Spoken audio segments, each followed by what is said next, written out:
Hello my dear learners, আজকে আমরা English গ্রামারের খুব গুরুত্বপূর্ণ একটা টপিক নিয়ে হাজির হয়েছি। তো আমরা আজকে আলোচনা করব বাট নিয়ে। বাট আমরা জানি সাধারণত কনজাংশন, কিন্তু বাট কি করতে পারে, এটা প্রিপোজিশনের কাজও করতে পারে। তো এটা নির্ভর করছে সেন্টেন্সের উপর, ঠিক আছে? তো সেন্টেন্সের গঠনটা কেমন রয়েছে, কোথায় বাটকে ব্যবহার করছি, ঠিক আছে, সেটার উপর নির্ভর করছে। মূল কথা হচ্ছে যে বাটের পরে যদি কোনো নাউন বা প্রোনাউন আসে, তাহলে সেটা কিন্তু প্রিপোজিশন হিসেবে কাজ করবে, ঠিক আছে? অন্যদিকে কনজাংশন হিসেবে আমরা বাটকে ইউজ করেই থাকি। তো সেটা কি ক্ষেত্রে হচ্ছে আমরা আজকে দেখি। তাহলে স্কিপ না করে মন দিয়ে দেখেন, তাহলে কনসেপ্ট একদম ক্লিয়ার হয়ে যাবে আশা রাখছি। ঠিক আছে, তাহলে শুরু করি।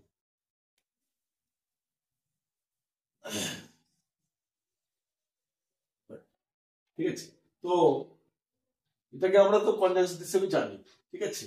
তো কনজাংশন হিসেবে আমরা কখন ইউজ করতে পারবো? যখন এই বাট দুটো সেন্টেন্সকে, দুটো ক্লজকে জয়েন করে দিচ্ছে, ঠিক আছে? যেমন she tried hard, she tried hard, সে কঠোর পরিশ্রম করেছিল। she tried hard but failed, but she failed, ঠিক আছে? সে কঠোর পরিশ্রম করেছিল বাট সি ফেল্ড, কিন্তু সে হয়েছে। তাহলে বাট এখানে ইউজ করছি দুটো সেন্টেন্সকে আমরা ইউজ করার জন্য। আর বাট সাধারণত যখন কন্ট্রাস্ট বোঝাবে, যেগুলো আমরা কমপ্লেক্স অ্যাডভার্বিয়াল ক্লজ ইউজ করছি, তো যদিও ঠিক এখানে কন্ট্রাস্ট বোঝানোর জন্য বাট ইউজ করা হয়েছে, ঠিক আছে? তো এটা কম্পাউন্ড সেন্টেন্স। তাহলে she tried hard but she failed, অথবা she tried hard but she did not বা কুড নট পাস, ঠিক আছে? সেটা বলতে পারে she tried hard but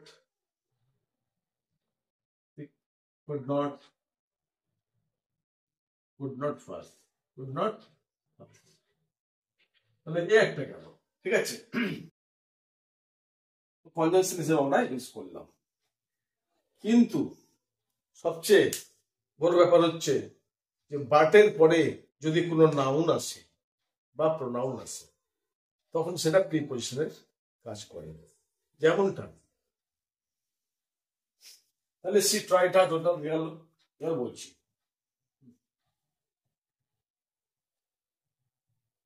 everybody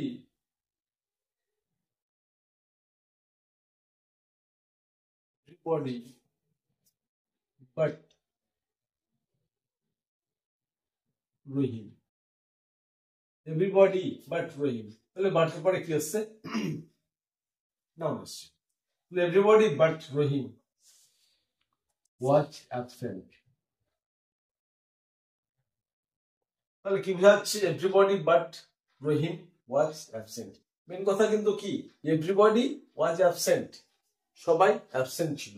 এখানে বাট রহিম, অর্থাৎ মানে বোঝাচ্ছে রহিম বাদে সবাই অ্যাবসেন্ট বা অনুপস্থিত ছিল। বোঝা গেছে? তাহলে everybody but Rahim was absent. আচ্ছা, এবার যদি বলি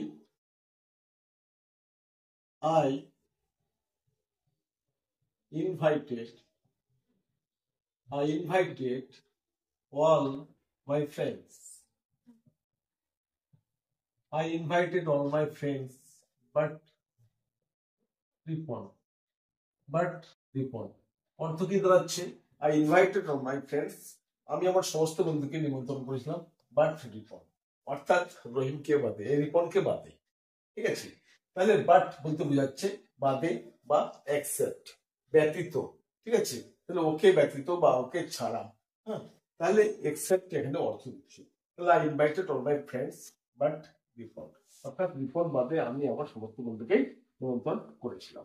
তাহলে বোঝা গেল যে বাট কনজাংশন হিসেবে ইউজ হচ্ছে, আবার বাট ইউ হিসেবে ইউজ হচ্ছে। আবার বলতে পারি none but Rahim can do the work. None মানে কেউ না, but Rahim can do the work. তাহলে এটা কি দাঁড়াচ্ছে? None but